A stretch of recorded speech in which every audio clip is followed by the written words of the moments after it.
자, 압도적 뉴스 콘텐츠 3프로 뉴스룸입니다. 안녕하세요, 이주호 기자입니다. 안녕하십니까, 류종훈 기자입니다. 네, 여러분들 한 주 동안 잘 보내셨나요? 저희도 잘 보냈습니다. 한 주의 마무리는 뉴스룸과 함께. 그렇죠. 이번 주 비도 많이 오고 날씨도 막 좀 약간 이상했잖아요, 사실. 네. 그랬는데 지금 밖에 살짝 나가 보니까 지금은 조금 선선한 느낌? 그러니까 비가 와서 아직은 햇볕이 그렇게 뜨거워지지 않은 맞아요. 지금이 그나마 괜찮은 네.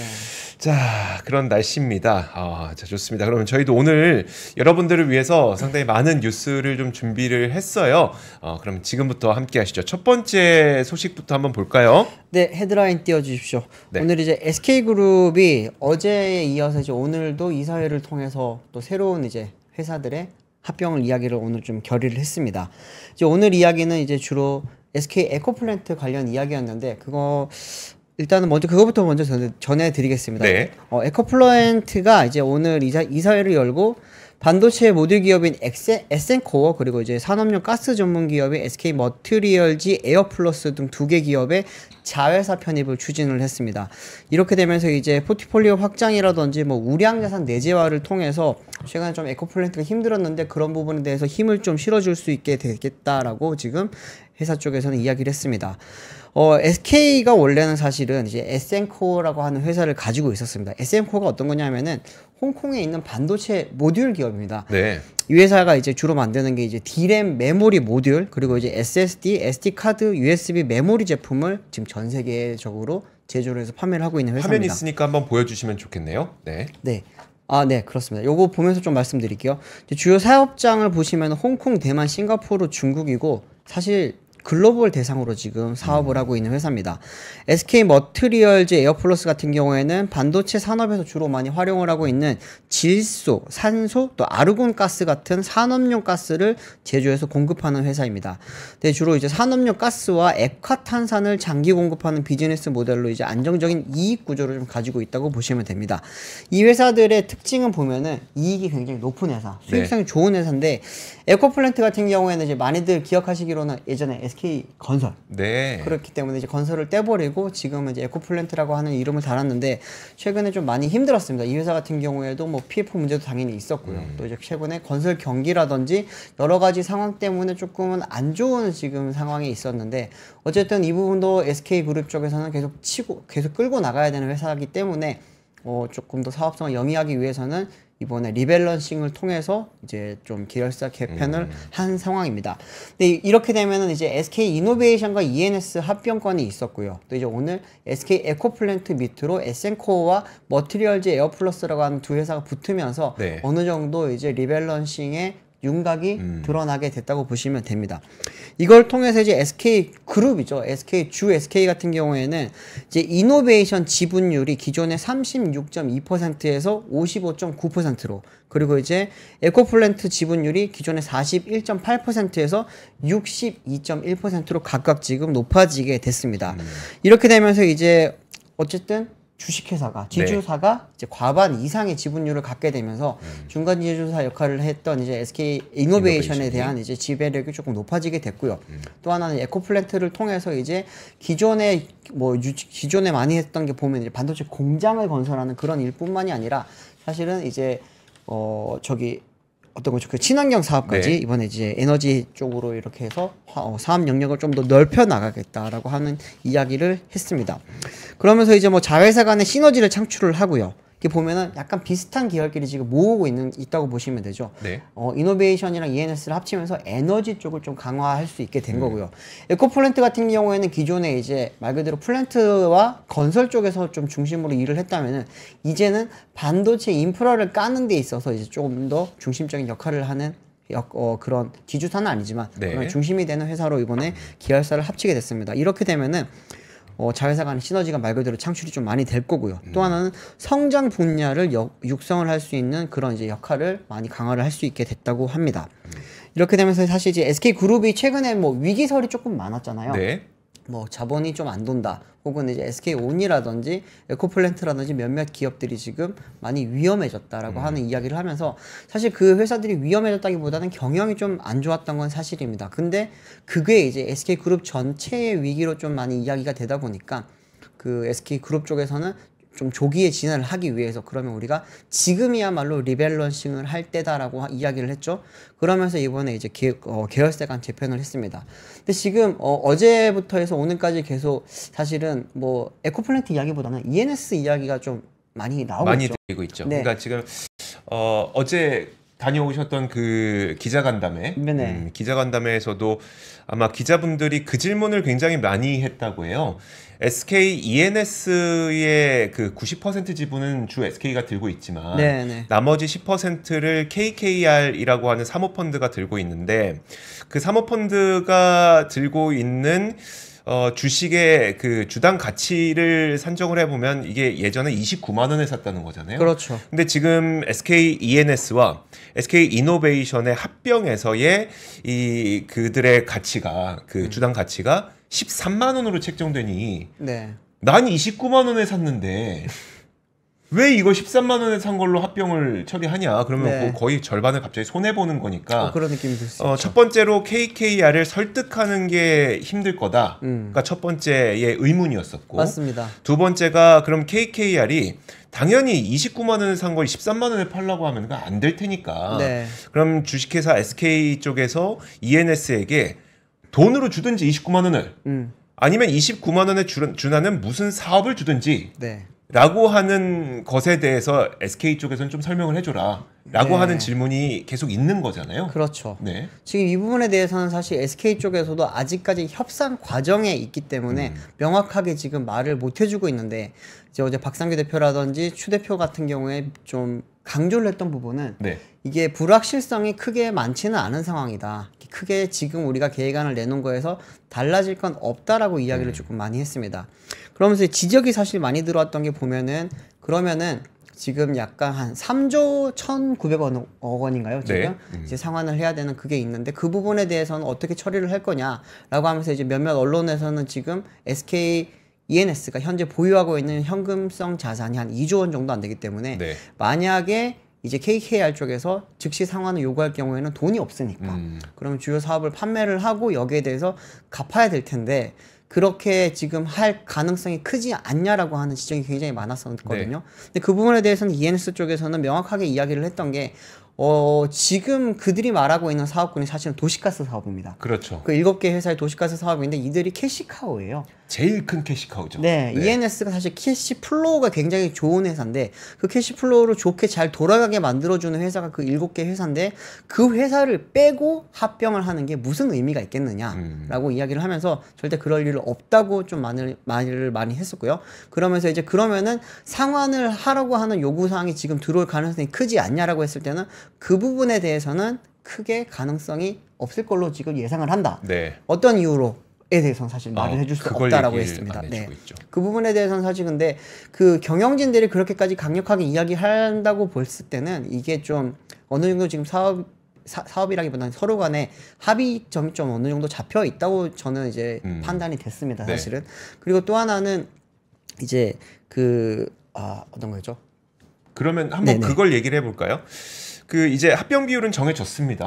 그래서 이제 1대 1.19, 1.15 그렇죠. 그러니까 정해졌는데 이제 그 여기에 대해서 좀 반론을 제기하시는 분들이 아니면 의구심을 좀 제기하시는 분들이 하는 주장은 뭐냐면 그럼 이게 1대 1.2로 책정이 됐을 때 과연 도시가스의 가치를 포함시킨 거냐? 아, 그렇죠. 그러니까 도시가스 없이 만약에 SK 이노베이션과 합병을 하게 되면 사실 이거는 SK 이노베이션 주주들도 아니 안고 없는 찐빵 인수한다는데 그거 우리가 왜 찬성해 줍니까라는 그렇죠. 반발이 있지 않겠습니까라는 그런 논리의 주장들이 요 며칠 사이에 속속속속 나오고 있거든요.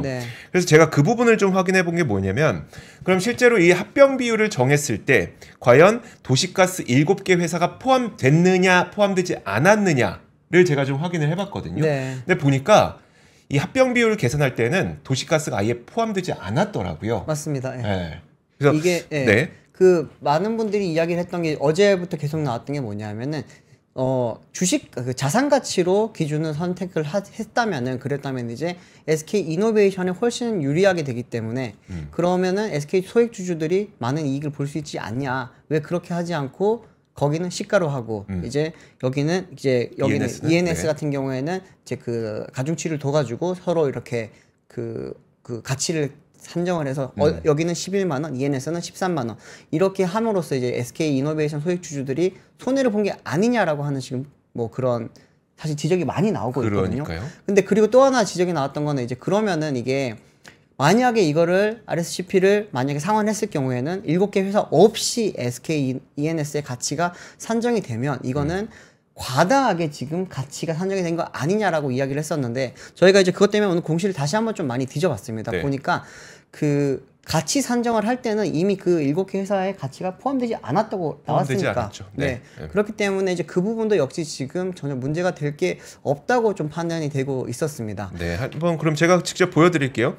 그 SK ENS를 그러면 가치를 얼만큼 어떻게 산정했는지를 공시에 잘 나와 있습니다. 화면 한번 보여주시면 지금 이제 합병 비율을 계산할 때 SK ENS의 가치는 주당 13만 원으로 책정됐다는 건 많이 알고 계시죠? 네. 그리고 이렇게 13만 원을 책정했을 때에는 SK ENS의 자산 가치를 먼저 한번 계산을 해보고 그 자산 가치가 한 8만 2천 원 정도 되더라라는 네. 걸 계산을 해보고 근데 자산만 갖고 비교를 할 수는 없잖아요. 우리가 그렇죠. 수익이 얼마나 나오느냐에 따라서 그 기업의 가치는 또 달라지는 거니까. 네. 자산은 똑같이 1이라고 하더라도 수익이 높은 기업은 밸류에이션 더 줘야 되는 거죠. 네. 그래서 수익 가치로 비교를 그러니까 수익 가치로 추산을 해보니까 SK ENS의 주당 가치는 16만 원이더라.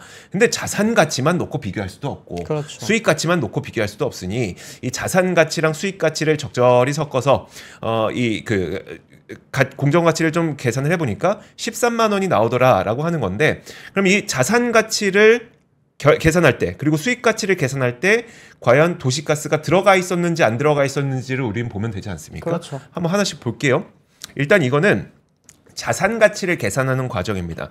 전체 자산 가치는 6조 원이에요. 6조 원인데 네. 여기서 보면은 조정된 순자산 가액 중 보통주 이외의 순자산 가액이라고 해서 2조 1천억 원을 6조 원에서 빼거든요. 네. 제외하거든요. 그래서 2조 1천억 원 이게 뭐지? 2조 1,878억 원입니다. 네. 이게 뭐지라고 하니까 여기 주사라고 써 있지 않습니까? 주사를 따라서 한번 가봤습니다. 이 주사를 확인해 보시면 여기에 일단 7개 도시가스 회사 이 가장 핵심 캐시카우인 7개 도시가스 회사를 현물 상환을 하게 됐을 때를 가정해서 그 금액을 차감하여 조정된 순자산가액 중 보통 순자산가액을 산정하였습니다. 그래서 이 7개 도시가스 회사의 자산 가치가 2조 1,878억 원입니다. 라고 네. 해서 그거를 빼봤더니 그러면 SK ENS의 순자산 가치는 3조 8,269억 원이구나. 요걸 주식 수로 나눠 보니까 8만 2천 원이 나오더라라고 네. 하는 계산이 있었던 그렇죠. 거죠. 그러니까 자산 가치에서 일단 그 7개 도시가스 회사는 아예 포함이 되어 있지 않았다고 보시면 될 것 같고요. 그리고 이제 수익 가치에서도 마찬가지였습니다. 수익 가치로 한번 따져 보면은 일단 주주 가치가 그러니까 부채를 제외한 겁니다. 부채를 제외한 주주 가치가 10조 원으로 수익 가치가 산정이 됐었어요. 네. 그 중에 우리가 가장 지금 KKR에게 상환해야 되는 이 상환 전환 우선주, 상환할 수도 있는 상환 전환 우선주의 가치가 3조 1천억 원이라는 거죠. 네. 그럼 10조 원에서 3조 1천억 원을 빼면은 이제 보통주의 주주 가치가 7조 8천억 원이 되니까 네. 이 7조 8천억 원을 주식수로 나눠 보니 16만 8천 원 정도가 나오더라라고 하는 계산이 그렇습니다. 있었던 걸 보면 네. 수익 가치를 산정할 때에도 그리고 자산 가치를 산정할 때에도 사실 이 도시가스의 가치는 들어가 있지 않았다. 네. 그러면 사실 이게 물론 그럼에도 불구하고 결국 SK ENS는 KKR에게 현물로 도시가스를 넘기든 네. 아니면 그 도시가스의 그 현금으로 RSCP를 주든 네. 아니면 세 번째 방법으로 뭔가의 협상을 하든 네. 결국 뭐가 있긴 있어야 되지만 그렇죠. 말 그대로 돈을 줘야 되느냐 아니면 네. 다른 건 뭔가를 줄 거를 지금 만들어 내야 되느냐라고 지금 그걸 가지고 싸우는 거고요. 그렇죠. 지금 이제 SK 쪽의 이야기를 들어보면은 결국에는 현재 돈을 주는 것 같지는 않습니다. 당장 지금 뭔가 이렇게 상환을 한다라는 이야기도 아니고 돈 필요해서 이렇게 네. 하는데 돈을 주면 그렇죠. 3조를 지금 줄 수가 없는 상황이죠, 네. 사실. 그러다 보니까 이제 아무래도 나중에 합병 SK 이노베이션 쪽에서 뭔가 KKR과 다른 지금 협상을 하려고 지금 준비를 하고 있는 걸로 보이고요. 그 부분에 대해서는 계속해서 저희도 취재를 조금 해봐야 될 것 같습니다. 오늘 이 이야기를 사실 많이 하는 이유가 제보라든지 여러 지적들이 굉장히 많이 들어왔어요. 많이 어제 나오고 하루 동안에만 해도 여러 곳에서 이야기가 들어왔고, 또 하나는 이제 이게 밸류업을 위해서 지금 한다고 하는데, 최근에 뭐 두산이라든지 한화라든지 다른 기업들과 함께 이제 SK도 결국에는 이거 밸류다운 아니냐라고 하는 지금 지적들이 계속 많이 나오고 있습니다. 네. 그러다 보니까 저희도 과연 그럼 진짜 밸류다운인가 아니면은 이게 정말로 이게 불필요한 합병이었느냐 이거를 좀 찾아보다 보니 저희가 오늘 이제 그 특히나 좀 세 가지 정도 이제 지적을 해줬던 부분에 대해서 저희가 오늘 정리를 다시 한번 해드리고자 해서 이렇게 말씀을 드렸습니다. 네. 사실 그럼에도 불구하고 그러니까 지주의 어떤 그 지주의 밸류업이라고 해야 될까요? 네. 지주의 밸류업에 있어서는 사실 뭐 일정 부분 동의할 수도 있을 것 같긴 합니다만 네. 이게 나머지 지주를 제외한 나머지 기업들 가운데도 상장사가 많잖아요. 네, 그럼 그 그렇죠. 상장사 주주 입장에서는 밸류다운인 경우들이 많기 때문에 네. 그런 부분들 저희가 앞으로도 계속해서 좀 볼 겁니다. 네. 자, 이렇게 SK는 이번에 근데 좀 많이 책임을 져야 될 겁니다, 이제. 네. 어쨌든 뭐 소액 주주들도 물론 본인들도 많이 양보를 한 게 있고 KKR이라든지 다른 주주들한테 양보를 시킨 부분. 또 하나는 SK ENS 같은 경우에는 직원들이라든지 여러 부분에 지금 양보를 시킨 부분이 있는데 그걸 한쪽만 양보를 당연히 안 시켰죠. 이제 어느 정도 절충안을 찾아가면서 1.19라고 하는 그 비율을 만들어냈기 때문에 그러면은 그룹 입장에서는 양쪽의 모든 곳에 이제 다 만족감을 줄 수 있는 그런 결과물을 만들어내야 된다라는 네. 그런 부담감은 굉장히 클 겁니다. 그런데 이제 뭐 비상장사들이 많았기 때문에 ENS라든지 지금 오늘 나왔던 이제 에센코어라든지 다른 회사들 대부분 다 비상장사였기 때문에 네. 어쨌든 많은 이제 일반 소액주주들한테 최소한의 지금 이제 피해를 주면서 최대한의 효과를 내기 위한 방안이었다라고 SK 쪽에서는 이야기를 합니다. 알겠습니다. 네. 지금 폴마이너님께서 말씀하시는 것처럼 장난 아니야. 그럴 거면 산하회사 상장하지 말아야지. 사실 이게 네. 극단적인 거버넌스를 주장하시는 분들은 저렇게 말씀하시거든요. 그렇죠. 그러니까 맞는 말입니다. 왜냐하면 이제 우리가 미국 기업들을 보더라도 그러니까 알파벳이나 이런 기업들은 지주회사만 상장돼 있는 거잖아요. 네네, 사실 그쵸. 뭐 그리고 마이크로소프트, 애플 마찬가지로 그 밑에 있는 수많은 뭐 사업부들 네. 를 다 합쳐서 그냥 지주회사 하나 상장시켜 놓으니까 사실 그 차이, 그러니까 그 주주 간의 이해상충 문제가 발생하지 네. 않고 기업 가치 밸류를 고스란히 받을 수 있는 굉장히 좀 이상적이긴 하나 네. 우리나라는 이제 일단 탄생부터가 자회사들과 이런 여러 가지 그것들 우리나라의 배경이 있잖아요. 그렇죠. 그러다 보니까 아직은 현실적으로 좀 계속 개선해 나가야 될 부분이 분명히 존재하죠. 네. 네, 자, 그렇습니다. 그러면 다음 뉴스 한번 보도록 하겠습니다. 다음 뉴스는 제가 준비했는데 오늘 안 그래도 최근에 이제 엔비디아의 주가가 한 140달러까지 사상 최고치를 네. 찍고 나서 그리고 나서 거의 120달러어치까지 거의 꽤 15%인가요? 꽤 많이 떨어졌단 말이에요. 그런데 하필 우리 정프로님이 들어가시고 나서 네. 정방골 얘기 너무 많이 하시던데. 네. 네, 아침에는 되게 많이 슬퍼하시더라고요. 아, 그래요? 그래요? 자, 근데 오늘 대한상의에서 컨퍼런스를 열었는데 저는 상당히 의미 있는 이야기가 나온 것 같아서 이 이야기를 좀 소개해 드릴까 합니다.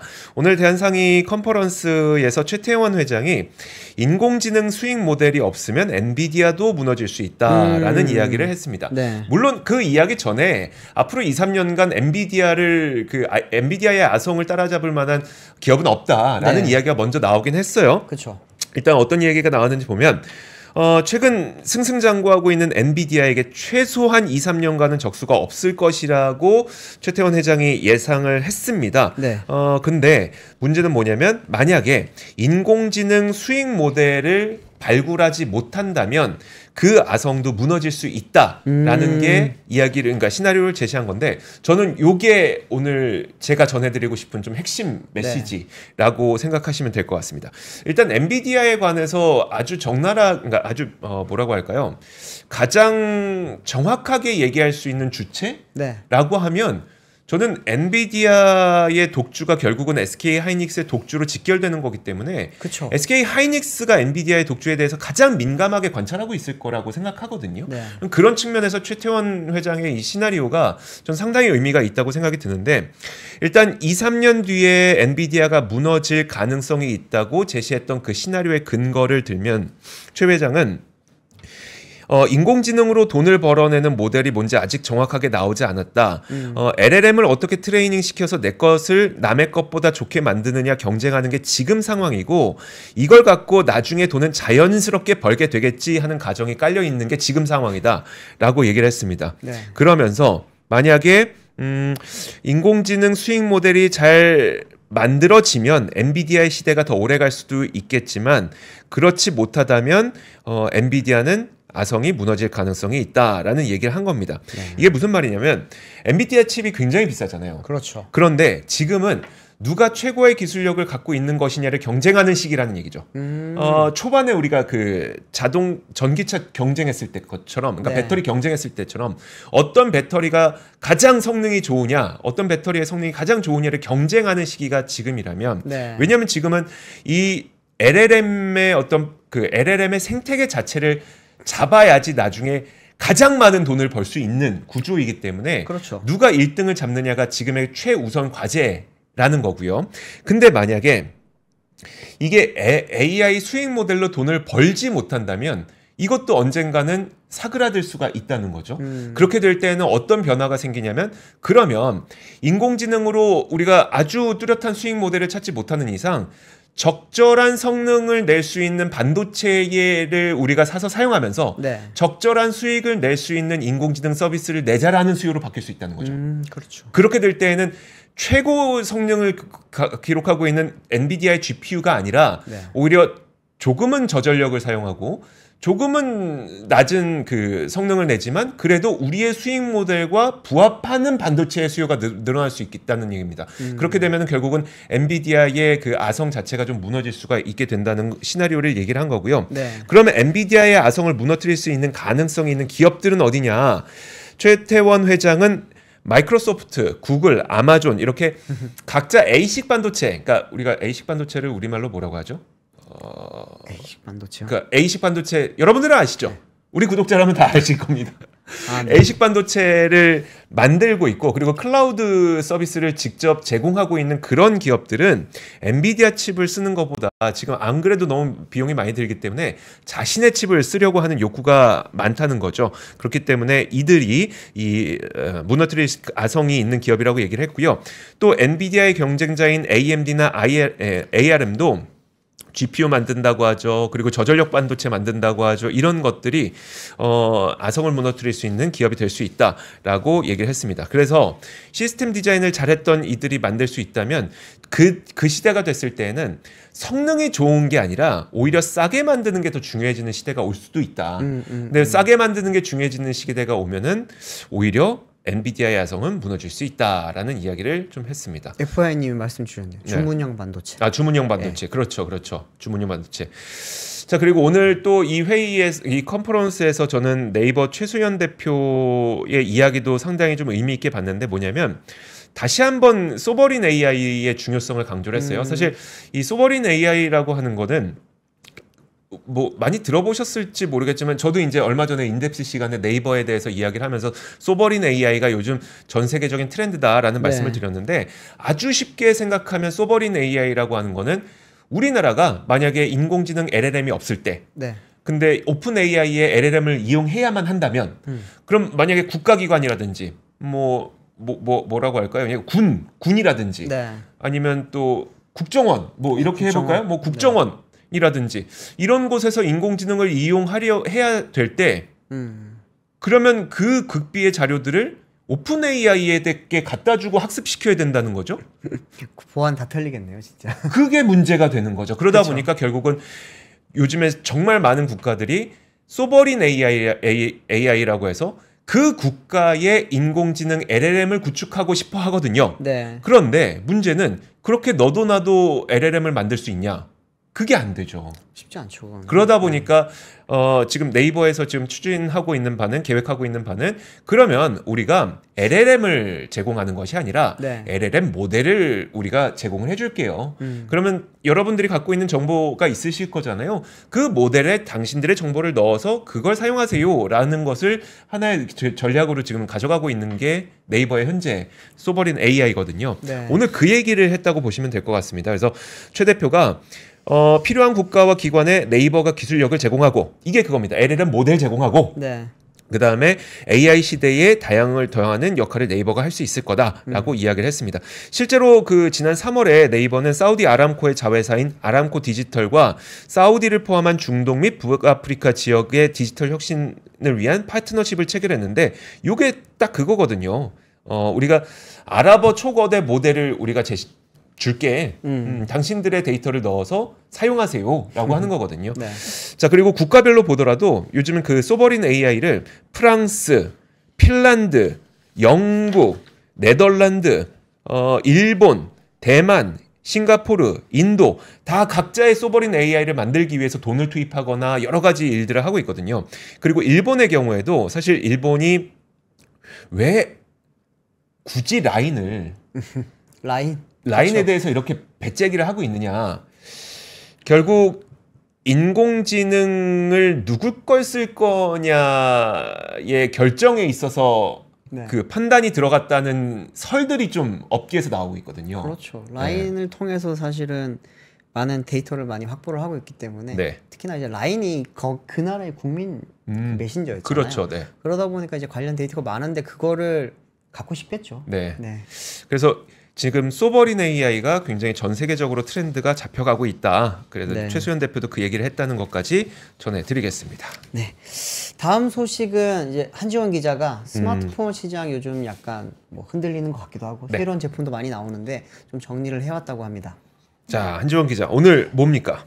그 삼성전자 갤럭시 Z 폴더 Z 플립 6가 이제 출시됐잖아요. 네. 그러면서 이제 국내 사전 판매가 91만 대를 기록했는데 특히 이제 전체 사전 판매 중에 2030 세대가 기존 43%에서 50% 넘으면서 이제 좀 원래 갤럭시는 아재폰이라는 그쵸. 말이 있었잖아요. 네. 네, 그래서 좀 그런 인식을 탈피한 게 아니냐 이런 반응이 좀 나오고 있습니다. 사진을 좀 보여주시면은 홍대점에 위치한 그 삼성 스토어입니다. 네. 갤럭시 스튜디오 체험존인데요. 우선 이번 갤럭시 Z 폴드의 특징이 전작 대비 14g 정도 가벼워져서 네. 좀 휴대성이 간편하다는 점입니다. 네. 실무 사진을 다음에 넘겨주시면은 그 화면이 있는 외형은 전에 모델과 좀 비슷하긴 해요. 네. 근데 이제 성능 부분이 개선됐습니다. 2030이 이제 가장 중요하게 생각하는 게 그 카메라 부분이잖아요. 카메라죠, 카메라. 네. 네. 무조건 카메라가 좀 중요하게 생각하는데 그쵸. 이제 줌 2배까지는 화질 저하 없이 확대되고 이제 네. 사진을 촬영할 수 있고요. 네. 또 오늘 삼성전자의 발표에 따르면은 7월 12일부터 일주일간 진행한 국내 사전 판매가 최종 91만 대로 집계됐고 또 역대 최고 사전 판매를 기록한 건 사실 작년입니다. 작년 그 5 시리즈 모델인데 네. 그때는 102만 대를 팔았는데 근데 이번에는 91만 대니까 좀 네. 작년에 비해서는 다소 못 판 거긴 판매량은 한데, 조금 네네. 적네요. 근데 이제 업계에서는 글로벌 뭐 경기 침체나 아니면 네. 부품 가격 상승 때문에 좀 나름 선방했다 이렇게 말을 하고 있긴 합니다. 또 코로나 기점으로 침체됐던 그 다음 표를 보여주시면은 네. 전 세계 스마트폰 시장이 올해부터 다시 살아나기 시작하긴 했습니다. 오. 위에 있는 도표를 보면은 글로벌 시장 조사 업체 카운터 포인트 리서치가 발표한 자료인데요. 네. 올 2분기 전 세계 스마트폰 출하량이 전년 동기 대비 6% 상장했고 네. 또 이제 3년 만에 가장 높은 성장률을 기록했습니다.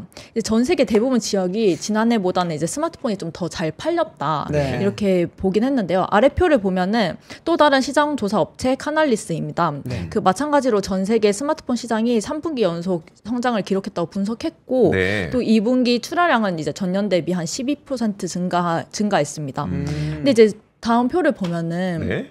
그 점유율 순위도 삼성전자가 여전히 1위이긴 한데요. 네. 또 그 카날리스가 집계한 점유율 순위인데 1위 삼성전자, 뭐 2위 애플, 3위 샤오미 이렇게 순위인데 사실 작년에 비해서는 좀 비중이 좀 줄어든 게 보이시죠? 그러네요. 그러네요. 많이 갖다 네네네. 붙었네요, 이제. 물론 이제 이번 신제품이 좀 흥행하고 있긴 한데 네. 2, 3등 차이가 약간 1, 2% 수준이니까 좀 삼성전자가 대응을 할 필요는 있어 보입니다. 그러게요. 네. 근데 왜냐하면 이제 오늘 샤오미도 신제품을 출시하거든요. 네. 근데 다음 사진 보면은 좀 준비를 했는데 어? 이게 왼쪽이 오늘 저녁에 나오는 샤오미 그 폴더블 폰입니다. 네. 근데 이게 굉장히 얇은데 굉장히 얇은 거 좀 보이시죠? 네. 되게 얇긴 얇다. 네, 와. 두께가 1cm도 안 됩니다. 어, 네, 그래서 적은 이제 게요? 네, 그래서 오. 이제 엄청 화제인데 네. 그 샤오미가 이제 두께를 줄일 수 있었던 게 좀 자체 개발한 그 접히는 부분 힌지라고 하잖아요. 네. 네. 그게 이제 자체 개발을 하면서 저걸 좀 경쟁력으로 얘기를 하고 있는데 애플도 이제 오른쪽에 보이는 게 이제 애플인데 네. 2026년에 첫 폴더블 폰을 출시하겠다고 이제 나서면서 좀 삼성전자가 좀 위협을 받지 않을까 이렇게 보고 있습니다. 근데 이제 업계에서는 폴더블 폰 6의 이제 시리즈 역량으로 삼성전자의 하반기 점유율이 증가할 거라고 이제 전망을 하긴 했는데 네. 네네. 좀 장기적으로 봤을 때도 2026년에 폴더블 폰이 출시한다 해도 그때 되면 이제 폴더블 폰 시장 자체가 이제 커져 있으니까 좀 시장 점유율이 줄어도 판매량은 좀 증가할 수 있다 이렇게 전망하긴 합니다. 네. 근데 사실 좀 앞으로 좀 지켜봐야겠죠. 삼성전자가 어떻게 또 새로운 성능을 좀 좋게 하고 이제 디자인도 좀 중요하고 네, 하니까요. 그쵸. 네. 아니 그 정작 한지원 기자가 네. 지 플립으로 갔다가 애플 돌아왔잖아요. 그 얘기 안 하려고 했는데 네. 제가 그 4를 썼었는데 네. 제가 1년 만에 다시 아이폰으로 돌아왔습니다. 그렇죠. 왜 그런 거예요, 그러면? 저는 사실 그 접히는 게 조금 그 들고 다니기 주머니 넣고 다니기가 조금 불편하더라고요. 불룩해져서. 네네, 그것도 그렇고 제가 이제 그 아이폰을 뭐 쓰기도 하고 뭐 맥도 쓰고 그 아이패드도 쓰니까 이제 좀 생태계 파괴가 그렇죠. 호환성이 또 거기는 네, 배출끼리는 잘 중요하니까. 되니까. 네. 맞아요. 아. 지금 제가 오늘 저걸 보면서 느꼈던 게 아이폰 이거 플립이나 폴더블 언제 나오냐고 기다리는 분들 굉장히 많거든요. 아, 네. 네. 그래서 지금 몇 년째 폰 안 바꾸고 있다라고 하는 분들도 많은데 2년 더 기다려야겠네요. 그분들은. 2026년이면 네. 그러네요. 야, 그러네요. 자, 샤오미가 이제 오늘 밤에 또 신제품을 내놓는다고 하니까 사실 지금 올림픽 때문에 네. 너도 나도 이 시점에 내놓고 광고 빵 때려갖고 그쵸. 판매를 확 올리려고 네. 전 세계가 지금 난리를 치고 있습니다. 자, 삼성 되게 긴장될 것 같아요. 1분기 때 폴더블 폰 네. 시장 1등을 뺏겼죠. 화웨이한테 네네. 뺏겼죠. 그럼 이번에 잘 해야 되는 상황인데 2분기는 아무래도 좀 선점 효과가 있었으니까 네. 1위 탈환 가능하지 않을까 싶은데 3분기 중요하겠네요. 진짜. 3분기 굉장히 중요할 것 같습니다. 자, 그러면 다음 소식 한번 보도록 하겠습니다. 네, 다음 소식은 제가 해외 뉴스긴 한데 너무 좀 충격적이고 좀 흥미로운 이야기가 있어서 가져왔습니다. 예, 트럼프 전 대통령이 요즘 좀 파격적인 행보를 이어가고 있잖아요. 네. 오늘 이제 대선 후보를 수락을 했고 이제 거기에서 이제 오늘 연설을 하는 과정에 정말 충격적인 이야기가 많았거든요. 네. 그 중에서 이제 제 귀에 가장 먼저 들어왔던 거는 중국산 자동차에 대한 관세를 100에서 200%까지 올리겠다라고 이야기를 했습니다. 200%요? 네, 기존에는 60에서 100%까지 올리는 것을 검토하고 있다. 그렇게 하겠다. 이렇게 이야기를 하다가 네. 오늘은 2배 올렸어요. 아. 100에서 200%. 예를 들어서 BYD 자동차 전기차 3천만 원짜리 들어오면 이제 1억 주고 사야 됩니다. 그 나라에서. 네. 그런 상황이 되는 거예요, 이제. 그렇게 되는군요. 네. 그리고 이제 또 하나 이야기를 했던 거는 이제 사실 최근에 보면은 미국에 공짜로 수출하기 위해서 멕시코에 공장을 짓는 기업들이 너무 많다 이런 이야기 많이 했었거든요. 네. 그것도 막겠다라는 이야기를 하면서 이제는 미국에 자동차 팔려면 미국 들어와서 공장 짓고 여기서 차 만들고 여기서 미국 사람 고용하고 판매를 해야지 이제는 관세적인 그런 이제 뭐 해금이라든지 이런 네. 부분에서 손해를 안 볼 거다라고 이야기를 합니다. 저 이거 오늘 자료 그 영상이라든지 기사들을 보면서 어떤 생각이 들었냐면 바이든 같은 경우에는 지원책을 많이 줬어요. 그랬죠. 들어오면은 지원해 줄게. AMPC 줄게. 이러면서 지원책을 많이 했는데 트럼프 같은 경우에는 니들 안 들어오면 우리가 규제를 줄 거야. 니들 우리가 때려버릴 거야. 라고 하면서 약간 좀 공포적인 네. 정치를 많이 하고 있거든요. 그러면서 지금 이 부분에 대해서 전문가들이 지금 해석을 내놓기로는 중국 차를 지금 막기 위해서다 또 중국 전기차를 막기 위해서다라고 하는 이야기와 함께 어쨌든 전기차 자체가 미국에서는 판매가 많이 어려워질 것 같다라고 하는 이야기를 하고요. 또 하나의 이제 해석으로는 테슬라를 제외한 이제 대부분 업체들은 미국에서는 전기차 판매가 어려워질 수 있다라고 하는 이야기가 지금 되게 많이 나오고 있습니다. 왜 테슬라는 제외됩니까? 테슬라 같은 경우에는 지금 일론 머스크가 네. 굉장하게 지금 트럼프를 지지를 하고 있죠, 사실. 이게 되게 특이했던 네. 게 그 IRA를 폐지할 거다라고 하는 주장하는 트럼프를 네. 굳이 일론 머스크가 엄청난 후원금, 정치 그렇죠. 후원금을 내면서 지지를 하고 있단 말이에요. 그래서 되게 의아했거든요. 이거 같은 경우에는 사실은 추세라든지 여러 가지 상황을 봤을 때 테슬라 차량은 IRA 보조금 없이도 기존에 많이 판매를 했고요. 그리고 여전히 이 많은 사람들이 보조금이 없어도 나는 이 차를 살만하다라고 평가를 합니다. 네. 그런데 GM이라든지 포드라든지 뭐 현대차도 포함이 되고요. 여러 차량들 같은 경우에는 보조금 없이 과연 살 거냐고 했을 때 그러면 나는 그 회사의 다른 내연기관 차를 사지 왜 내가 포드 F150을 사지 왜 F150 라이트닝을 사겠느냐. 네. 이런 이제 의견들이 많다는 거죠.